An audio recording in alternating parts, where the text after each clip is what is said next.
I'm going to break down this play real quick. Minnesota right here. We used to call this an inverted flex tight end with the wing. Essentially, you got the wing here close to where tight end usually would be on the ball. Trying to influence number 92 out here to go out wide or really tight. Then potentially you could run it this way. Now, either way, I think Minnesota should have ran it this way. They did Ohio State a favor. Nebraska needs to be aware of this or ready for this. Minnesota over the years has ran to the boundary. That's the short side of the field with success against Nebraska. Now, granted, it was against other coaching staffs, but they've always done that. That's a staple in what PJ Fleck likes. But I think it's a mistake because of the count over here. 1, 2, 3 linemen, 1, 2, 3 defenders.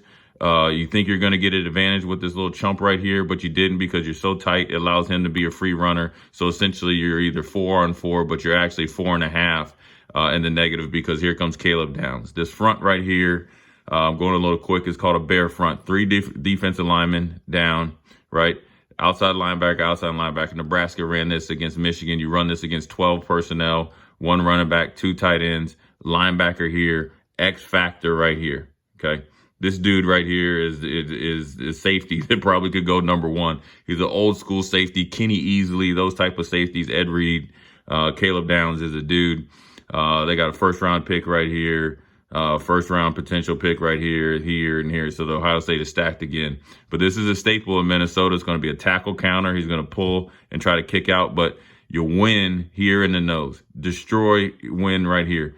Dominate right here. Excellent fundamentals right here. We'll play this play here, and where Matt Patricia's a little sneaky against the regular 46 defense. What he was able to do is essentially influence you to, or see if you're dumb enough to run it here. I shouldn't say dumb, but if you're gullible enough to run it to a tilted nose and thinking that you can win this double team.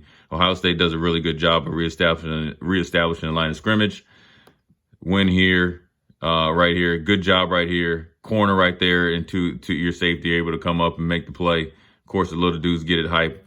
Ohio State's got to bring, when you play, Nebraska's got to bring their defense, right? So it's these guys right here. Whatever front you want to run. I know people want to talk about the 3-3-5, 4-3 or whatever. This is a bear front right here. This is it. Big boy against big boy right here. Nasty attitudes, right? High booty spat. You can see him getting ready. Good athlete right here.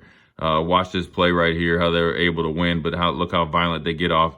Nebraska has some of these personnel groupings and also has some guys that can play this right here. This right here potentially could be Deshaun Singleton. This right here could be a Shavers. They don't play it the same way, but this could be Shavers right here. This could be Javen Wright right here, and you could put a plethora of guys, so forth and so on. So watch how they play this. Let's call it a hybrid. Caleb Downs, a little bit of bear front. This would be Rodney Harrison for you Patriots fans back in the day. Watch this zone because you see him. He's checking out here, right? So this is what brings that extra corner in there, and this is where the mistake in Minnesota. You lose, fill, nothing going on. Nebraska's got to play well against this type of play, this type of run action. Early in the game, obviously, but late as well. And that's going to be the play for the Black Shirt breakdown on Inside the Huddle with Jay Foreman.